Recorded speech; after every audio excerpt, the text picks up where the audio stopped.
I guess it's time. So good morning, and thanks for being here. Last day of the conference, 9:30. Congratulations to all the survivors of this long meeting. So, well, my name is David Buckley. I'm from Spain, from the Universidad Autónoma de Madrid, and I'm here on behalf of this group of human beings to talk about evolving reproductive isolation and speciation in the meadow grasshopper, the Cortopus parallelus.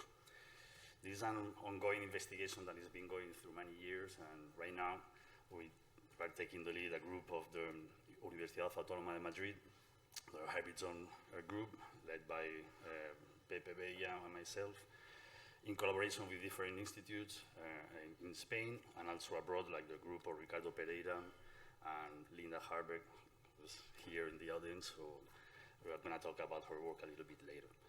And basically we are interested in studying speciations and hybrid zones, and I think there is no need to tell you guys how important and cool is studying speciation.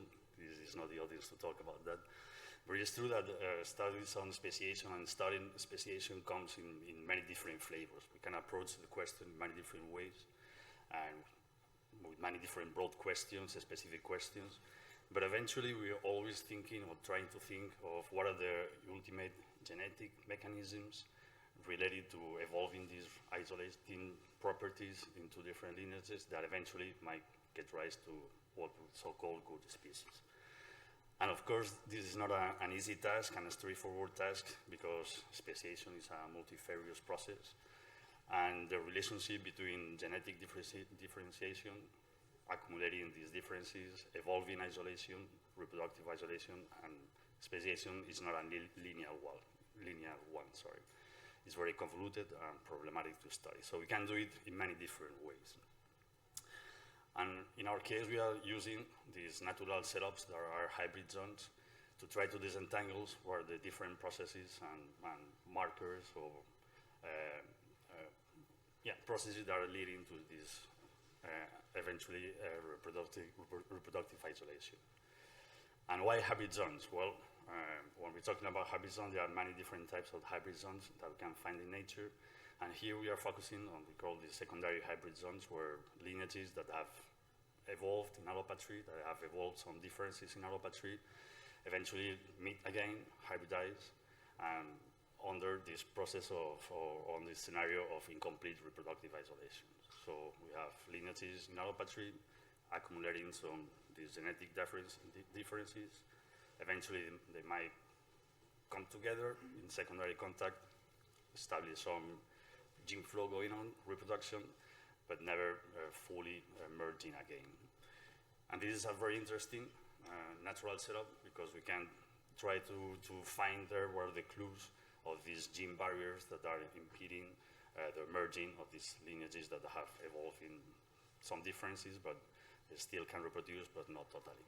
So these three characteristics, genetic differentiation, reproductive isolation, but not complete, and probably these scenarios of divergence with gene flow, barriers to gene flow, are very interesting and need to study all these processes. They are all interested.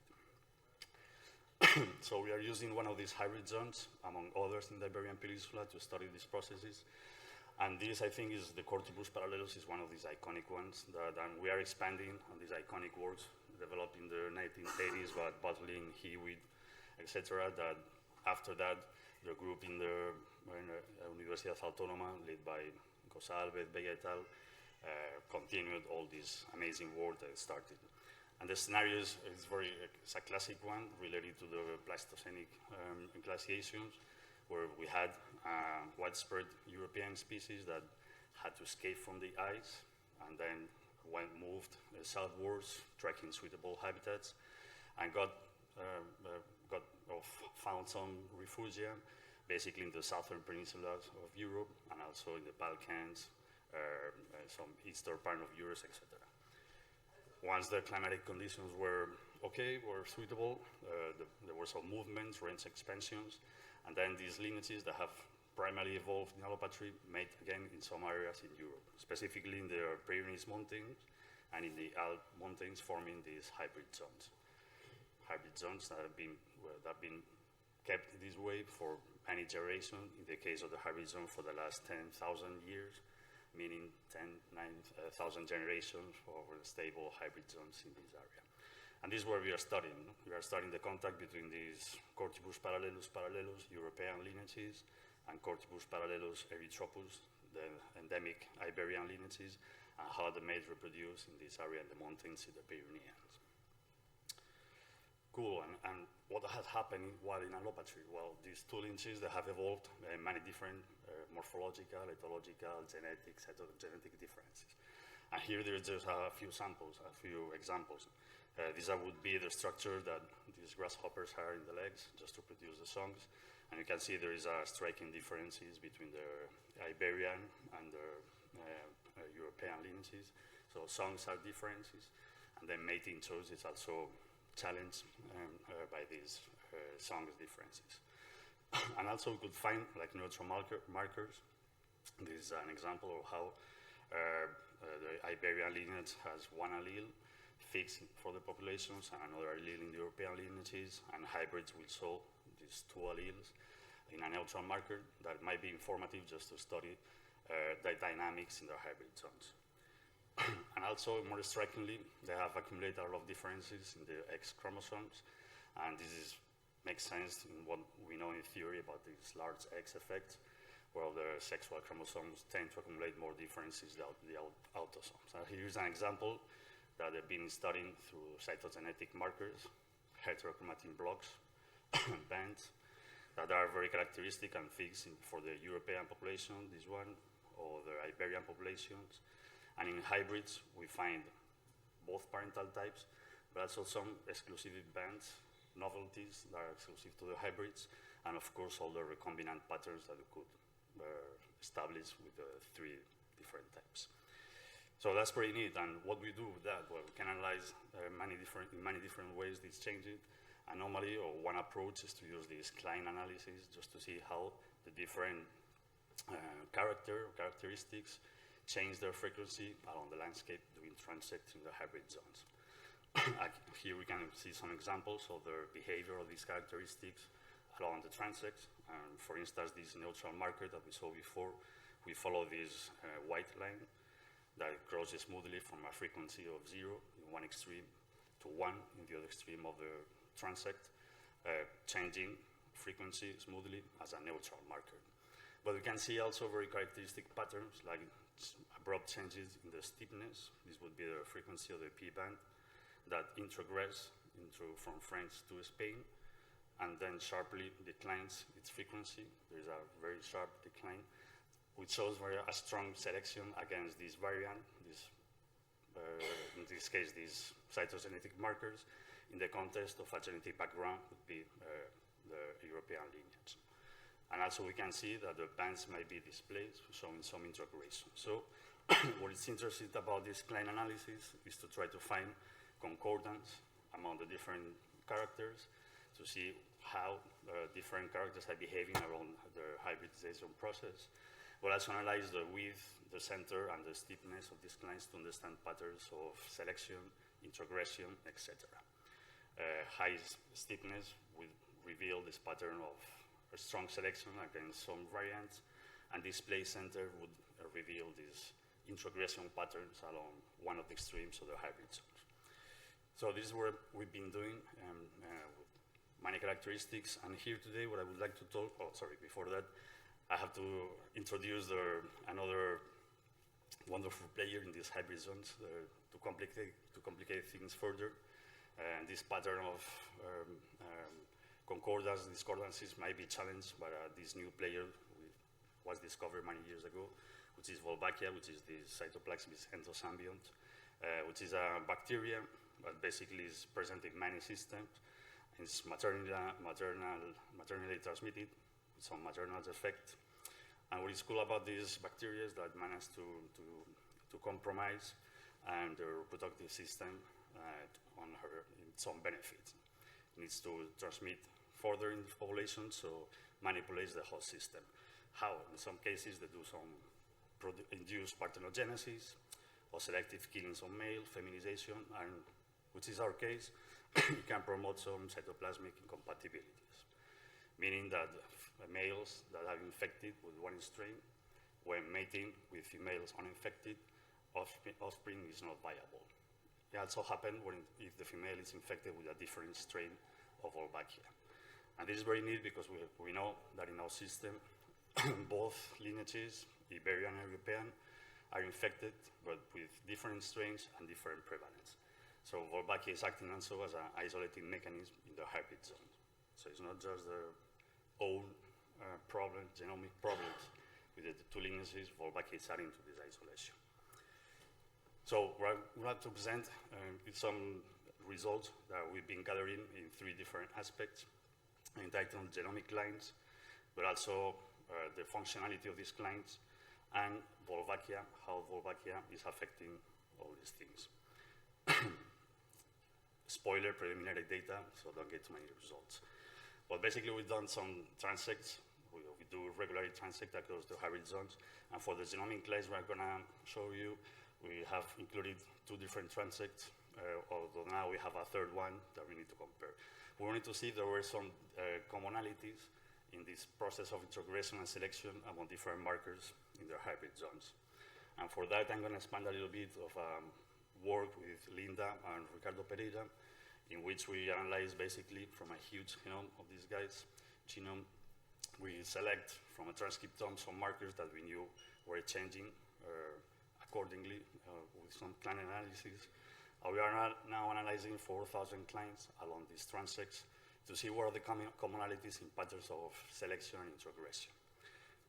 Basically what we found is like, I'm gonna go a little bit quick around that, is that yes, if we compare the 2 transects and these 4,000 markers, there are some common patterns in terms of steepness and movement of centers. In other words, there are some common patterns of barrier genes and selection against genes in both transects.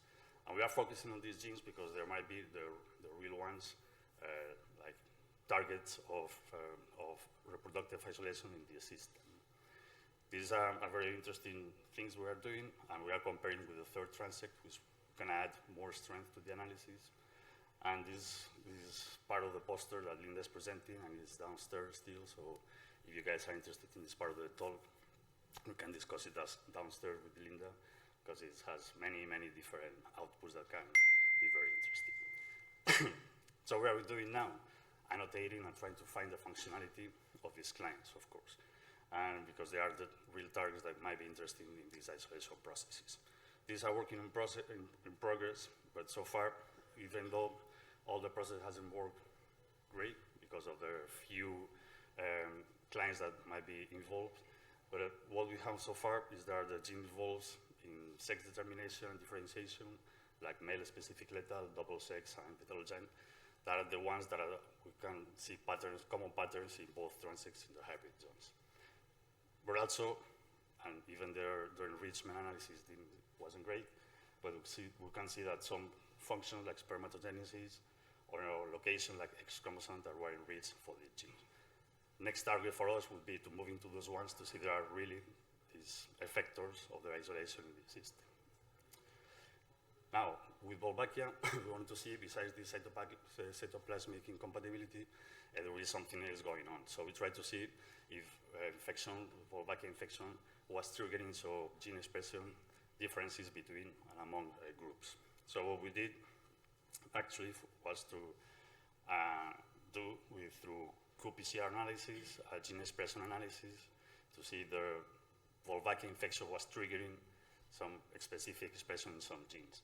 And we picked some reproduction, immune system, and metabolic routes, because we know Wolbachia is inducing some changes in those.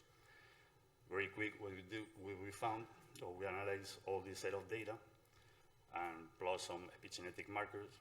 And what we found is, yes, Wolbachia is always triggering some specific changes, specific in females, in all the routes we were analyzing. So Wolbachia is affecting, without the cytoplasmic incompatibilities, sorry, it's affecting gene expression. And with that, I leave you, because I know I don't want to take more time, but we are working on all these parts to try to put together and try to find this pattern of gene expression and isolation in the system.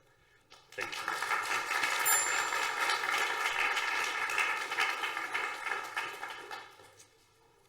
Hi everyone. Thanks for being here so early today. My name is Maia and I'm a PhD student in the Cutter Lab at the University of Toronto. I do apologize, I'm already losing my voice from the first 3 days of the conference, but I'm really happy to be here. And today I'm going to be talking to you about how I'm constructing a speciation clock for Caenorhabditis nematodes. So although we haven't discovered all of them yet, it's estimated that around 8.75 million species exist on planet Earth today. And it's pretty fascinating how this diverse myriad of organisms originated from a single common ancestor that can be represented at the center of this circle. But what's even more surprising is that 99% of species to ever have lived are already extinct, and our neighbors here on planet Earth really only represent about 1% of all species diversity. So for a lot of evolutionary biologists, this raises the large question of how and when did this vast diversity arise?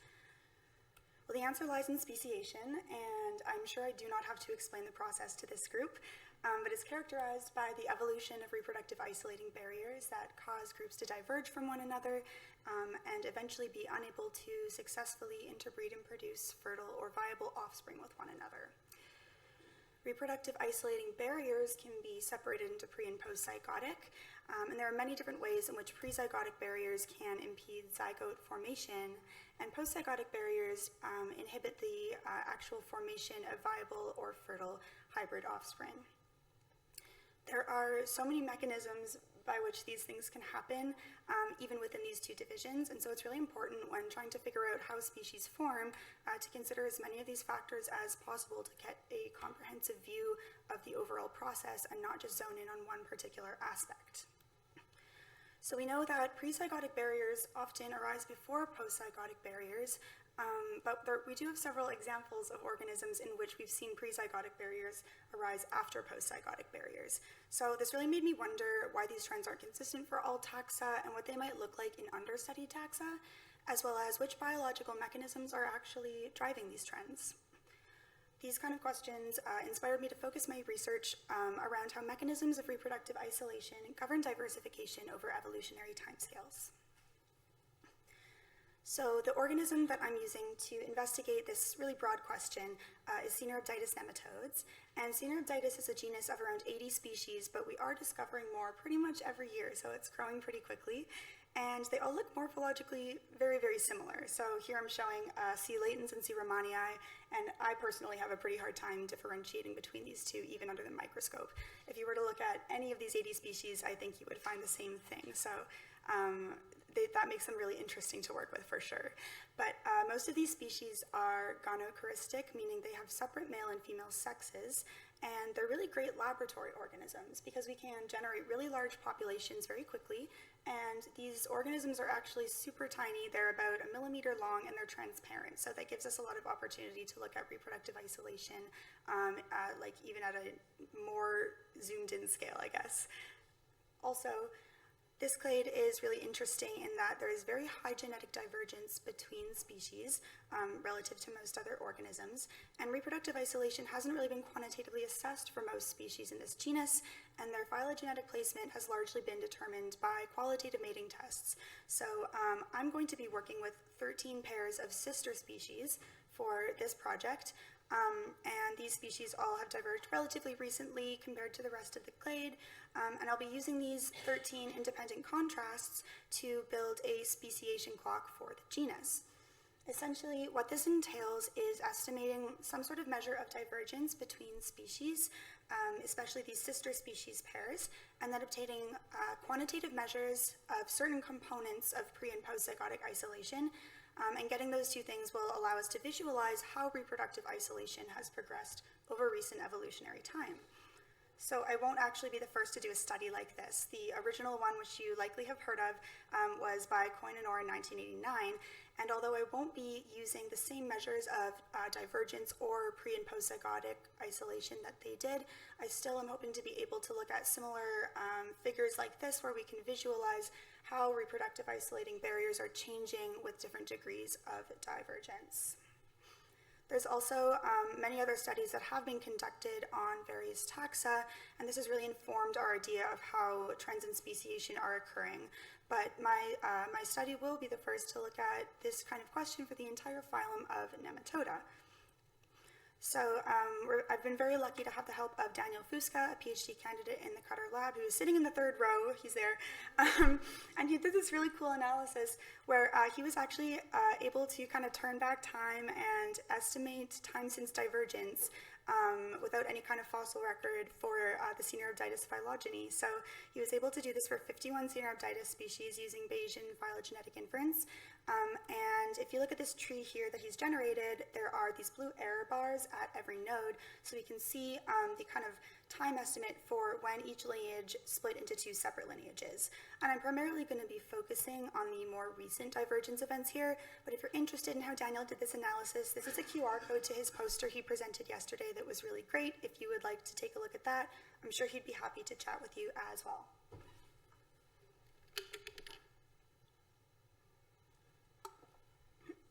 Sorry.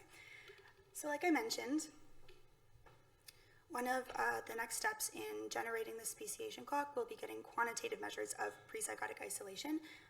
And the way we're going to do this is by looking at assortative mating. So essentially whether different species actually tend to mate with one another or not. And that could be used as an indicator of prezygotic isolation to some extent. So I have an undergraduate student in the lab, Tom Shen, who has been adapting a protocol I've used to look at one species pair, C. romanii and C. latens, and we're trying to adapt the protocol so we can use it for many, many pairs of sister species. So what we've been doing is making these mating arenas where we have males and females of both species, and the way that we're measuring assortative mating is by looking at sperm transfer.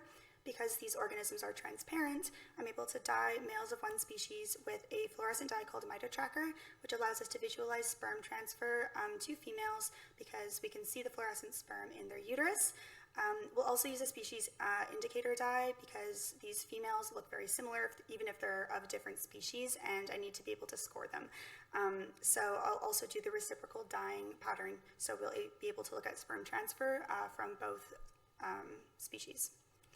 So using this technique, we'll be able to get a measure of one component of prezygotic isolation, how often these species actually tend to mate with one another. So this is going on in the lab right now, but I did do an experiment on this one species pair, C. romanii and C. latens, that diverged around 5 million years ago, which is approximately 50 million generations ago.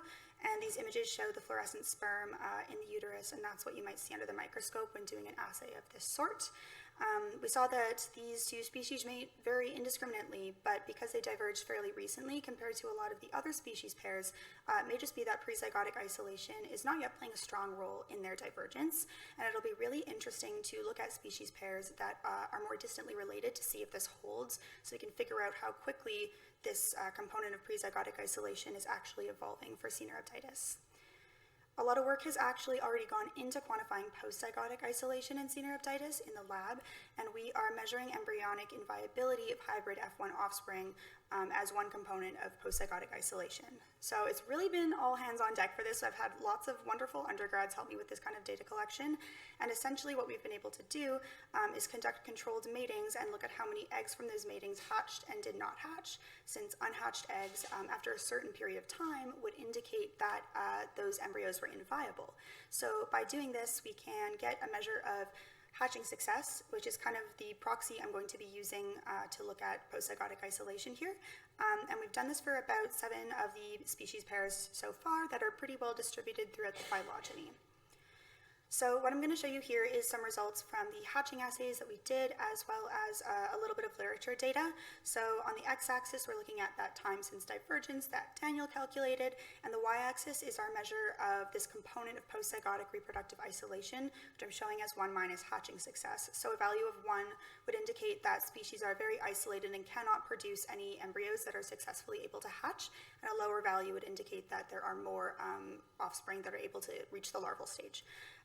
So these are data for both directions of several crosses between sister species, and each point represents one cross direction. And you might imagine that because we know these times since divergence are estimates, we could have like horizontal error bars, but it's a little bit easier to visualize this kind of trend looking at it like this.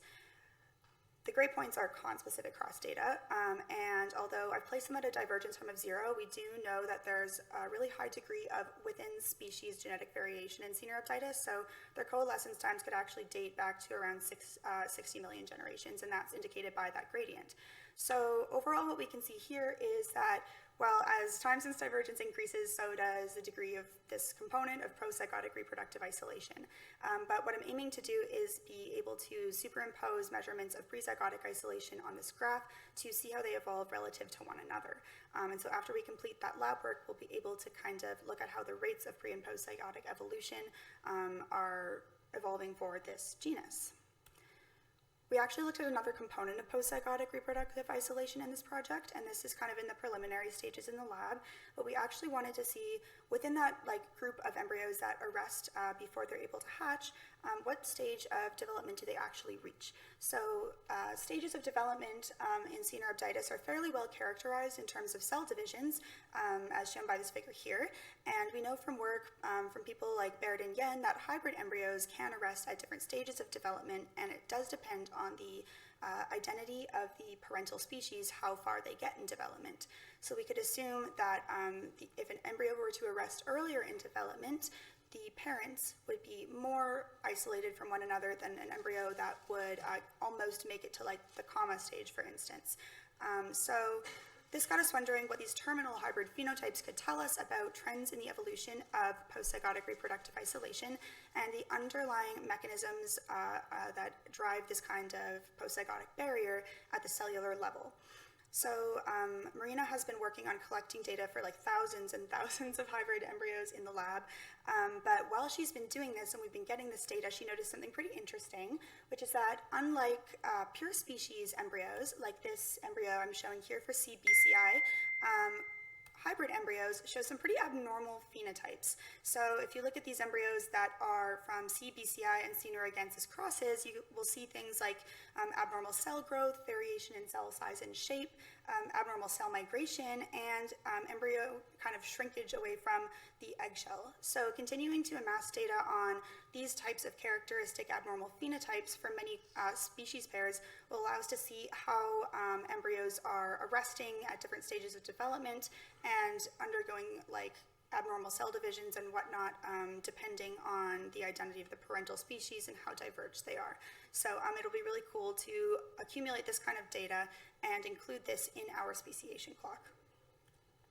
So we have done quite a bit of work on this project so far, but we still have a long ways to go. So we still want to measure mating success for more species pairs with that prezygotic isolation assay, and we also want to be able to compare the prezygotic isolation measurements with the postzygotic isolation measurements so we can look at their relative rates of evolution.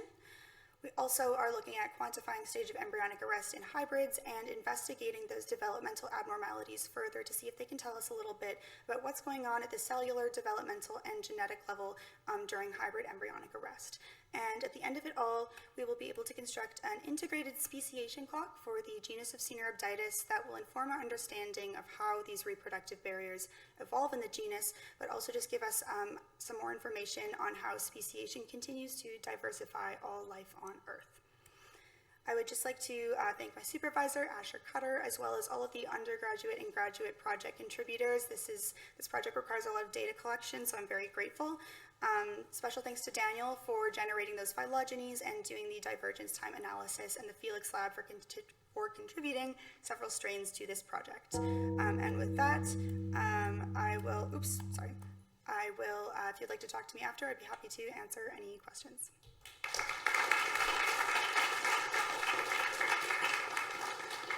Okay. Hi, everyone. Thank you all for coming. My name is Carlie. I'm a PhD candidate at Florida State University in Emily Lemon's lab. And today I'm going to talk to you about our work aiming to understand the neural mechanisms of speciation by reinforcing selection, specifically the part of our project aiming to understand parallels between neural tuning and mate choices in North American chorus frogs. So I'm going to begin my talk by stating the obvious. It's why we're all here today in this speciation seminar. It's because the incredible diversity of life on Earth is a product of many, many, many speciation events.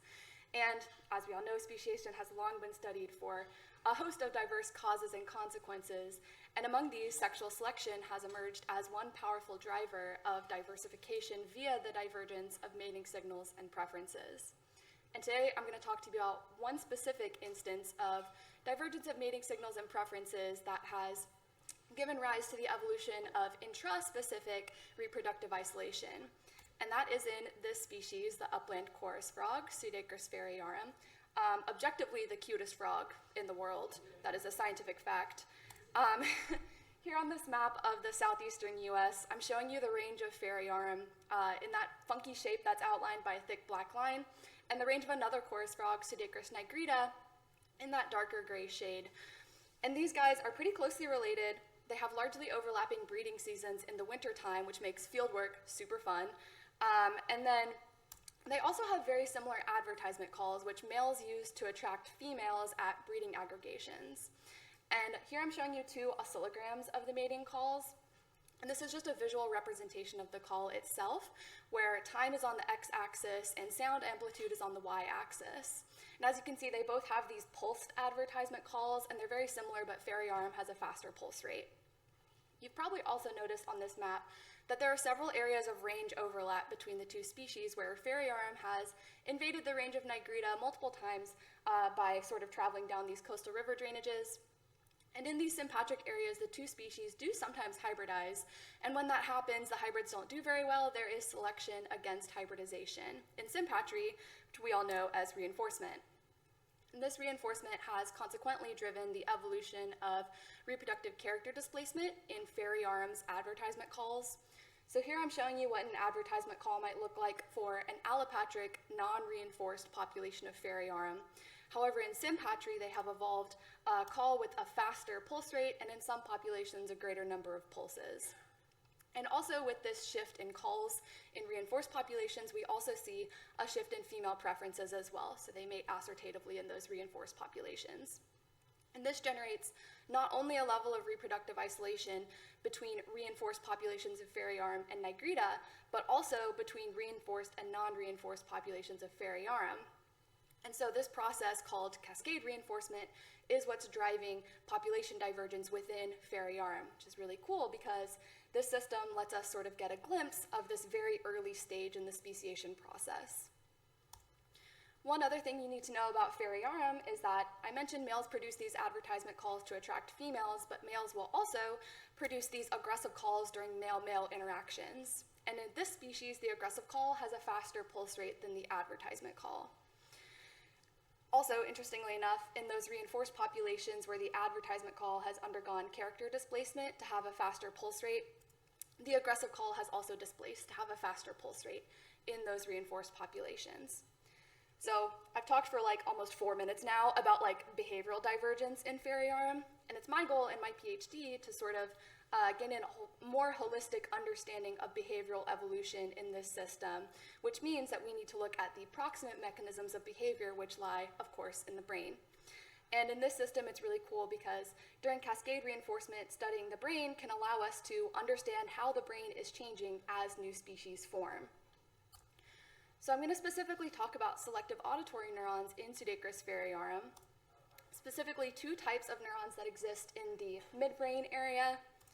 There are these long interval neurons, which fire in response to sounds with a slow pulse rate, and there are interval counting neurons, which fire in response to sounds with a fast pulse rate and only after a specific number of pulses has occurred.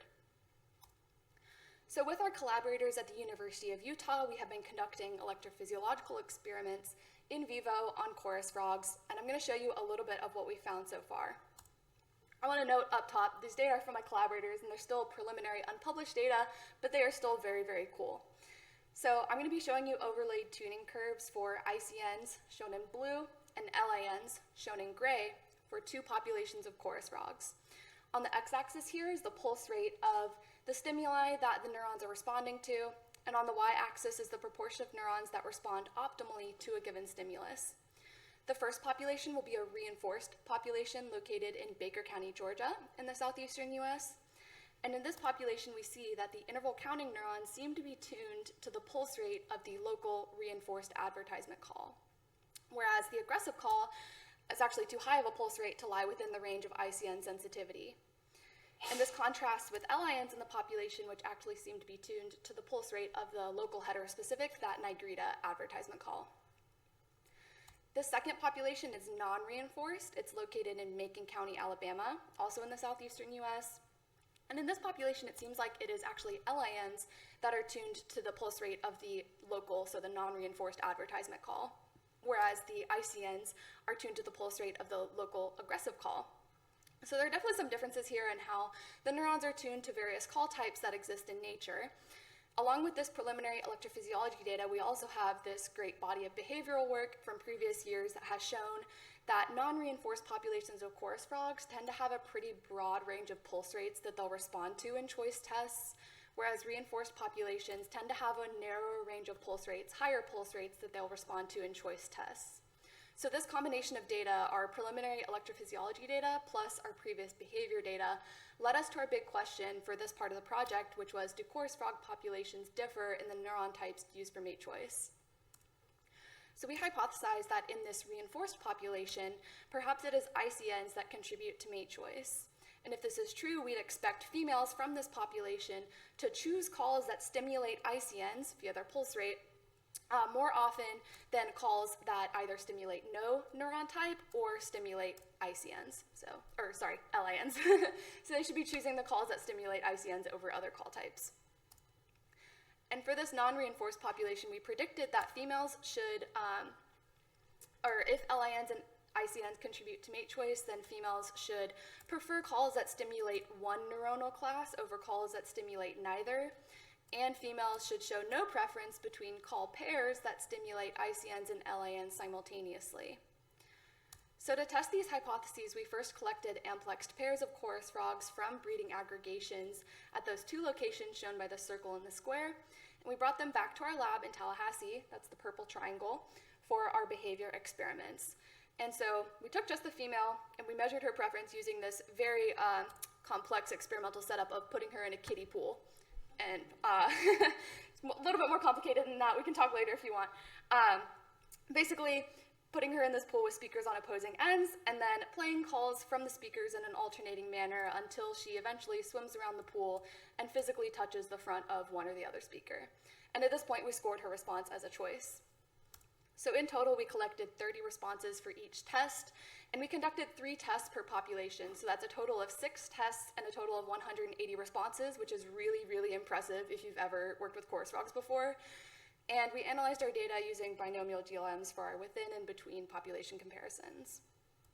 So I'm going to walk you through our results, but I'm going to do it in light of the initial predictions that I laid out. So I'm going to use the same cartoony framework. If you want to see the actual graphs and things, you're going to have to wait till the paper comes out eventually. So for our first population, the reinforced one, we had hypothesized that ICNs contribute to mate choice, and we predicted that females should choose calls that stimulate ICNs over other call types. So for this first trial, we actually did give these females a choice between the reinforced and non-reinforced advertisement calls, predicting that they would choose the reinforced one. And indeed, 93% of females are choosing the reinforced advertisement call in this test. And this is significantly different from our null expectation of no preference, meaning that 50% of females are choosing either call type. So for this trial, it does seem to support our initial hypothesis.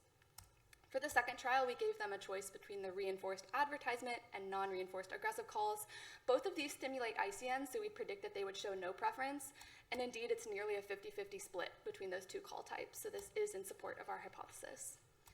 And for this last trial, in this population, we gave them a choice between the local advertisement and aggressive calls, predicting that they prefer the advertisement call.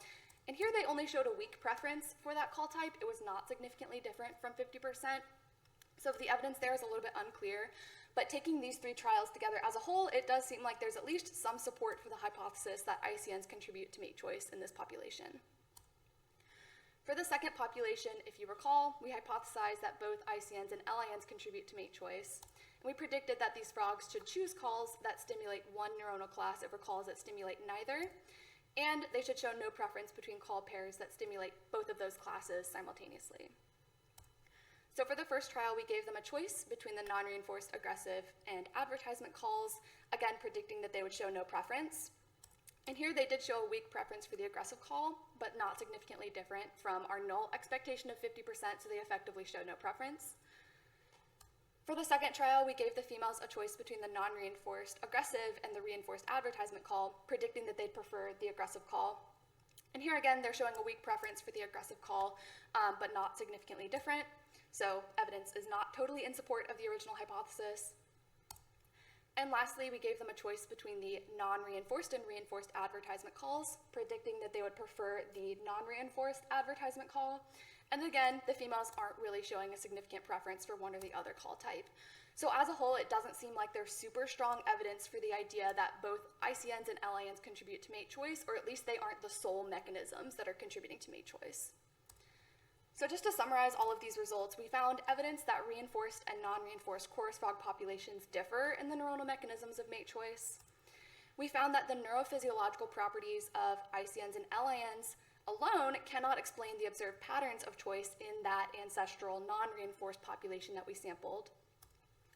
And lastly, we found that the neural tuning of ICNs does seem to be correlated with observed patterns of choice in the reinforced population that we sampled. And these results are really cool for a few reasons. One is that they suggest that it is functional differences in the way that the populations are using neuronal classes, rather than the biophysical properties of the neurons themselves that are defining this interpopulation divergence in chorus frog behavior. And this is really interesting because in the very few species of frogs that have been studied so far with similar research questions, it does seem like it is the neurophysiological tuning of auditory neurons that mediates the species specificity of mate preferences. And this is the case in the gray tree frog complex and in the South American wood frogs, but ultimately we don't have a ton of data for these research questions. And whether chorus frogs are like the exception or the rule among anurans or among animals as a whole can't yet be determined until we've sampled more species pairs in this regard. Lastly, I want to note that similar types of rate-sensitive auditory neurons exist in a broad variety of taxa, so they're kind of everywhere. And so as much as I would like to make sort of broad generalizations about our findings for the whole of all the animal kingdom, I can't really do that at this point because there's so much we don't yet know about the role of ICNs and LINs in reproductive isolating behaviors. However, in my PhD and my lab, we're working on these similar types of questions, so maybe next evolution you all can come and get some more information in regards to things like their transcriptomic profile. And so this also means that delving deeper into the role of these auditory neurons in reproductive isolating behaviors could provide a future fertile ground for taking a comparative approach to the evolution of brains and behavior during speciation. Lastly, I want to thank everyone who has contributed and is still contributing to these ongoing projects. It takes a lot of people to get 180 responses out of chorus frogs, which is insane. And thank you all for coming to my talk. I do believe I have time for like 1 or 2 questions.